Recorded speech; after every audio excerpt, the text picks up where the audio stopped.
Menopur. The worst of the worst. Let's do it. All right.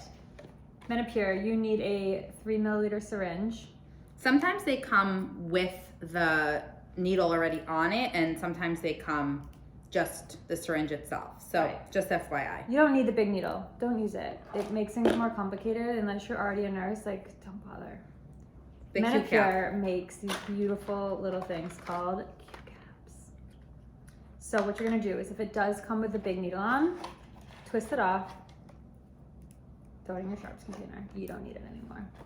The way that I like to get the Q-cap out, so if you peel that top off, there's like White style. there's a little neat trick. If you take out one of your waters, and it says sodium chloride on here, you can call it saline, you can call it water, it doesn't matter, it's all the same. So we just say, take out your liquid, your vial, your water vial, and the best way to get the Q-cap out of there is to, this is how you pop the tops off. Pop the top, Pop, top, and lock it. okay? Also, don't put your finger in there because it's sharp. Like it's pointy and it'll hurt. So the Pro tip, learn from my mistakes. Yeah, learn from our mistakes. So I'm just gonna click this down. You'll hear it click. So I have the sharp end, clicks in, and that'll get it out for me. Way easier than doing it any other way. And now you twist. Everything is pretty much a twisting mechanism one way or another. What you're going to do now, flip it over so the vial is on top You know what we forgot? to inject air. We see, even we forgot. So that's what we're here for. You want to make sure that you draw up 1 milliliter of air. So the trick with Menopur and what people always get confused about is that no matter how many powders your dose is in. So like I said, these are the liquid vials. You also have your peach top actual Menopur vials that say Menopur on them, and you'll see a white little tablet of medication in there.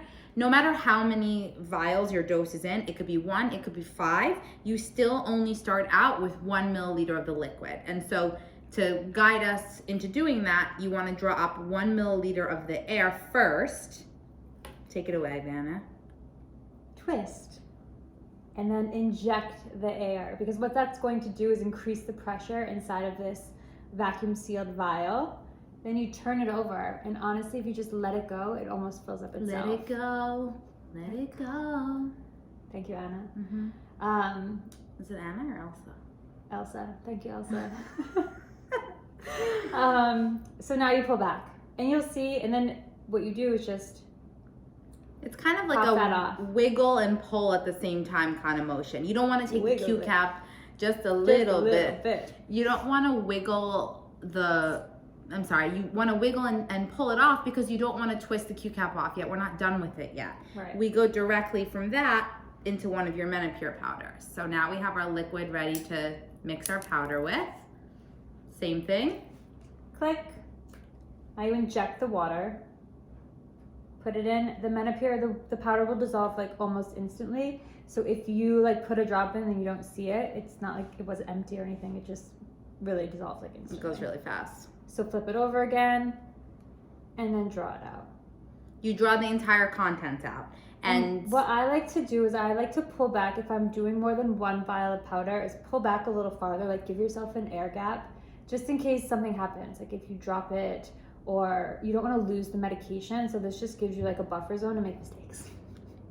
And if then, this is your dose, if your dose is 1 powder, we're done here. We're just gonna put on our tiny little gray. They're both gray, but this is the light gray, the 27 gauge. It'll say 27G on it. You'll just put that on to inject. If your dose requires more powders, if your dose is 2, if it's 3, if it's 4, we're just gonna keep going into another powder, drawing it up, into another powder, drawing it up. So let's say our dose is 2, we would have the Q-cap still on, we would go directly into another powder. That's another, stopping point for people. They panic and they're like, wait, do I get more water if I'm using another powder? No, you go directly from that original starting one that you just mixed the first powder with into another Menopur vial. We never go back to the liquid. exactly. You'll have plenty of extra liquid. You can throw it away. You don't need it. There's no use for it. You'll have plenty of extras. We never reuse the liquid vials. We never reuse the needles. We never reuse the Q-caps. We never reuse the syringes. sterility is key. Mm-hmm. So anyway, after this is all loaded with all of the powder that you are instructed to take, you twist off the Q-cap and put on the tiny little needle. And just for comparison, so here, you twist this on. Just for comparison, this is the 22 gauge needle it comes with. You'll know. If you open this, If you'll you know, you know. Yeah, you'll be reminded that you're not going to inject your stomach with this huge needle versus this tiny little baby needle. Ouch. Mm-hmm. And speaking of ouch, Menopur does feel different than the other medications. Usually the pens, the Gonalef, and the Follistim, you don't feel anything. The Menopur burns a little bit for sure. It'll sting for up to 2 to 3 minutes after. Very normal. You're not doing anything wrong. You're not mixing it incorrectly. That's just, unfortunately, Menopur. You want to know a fun fact about Menopur? Do tell. It used to be made from the urine of nuns. Fun facts. The more you know.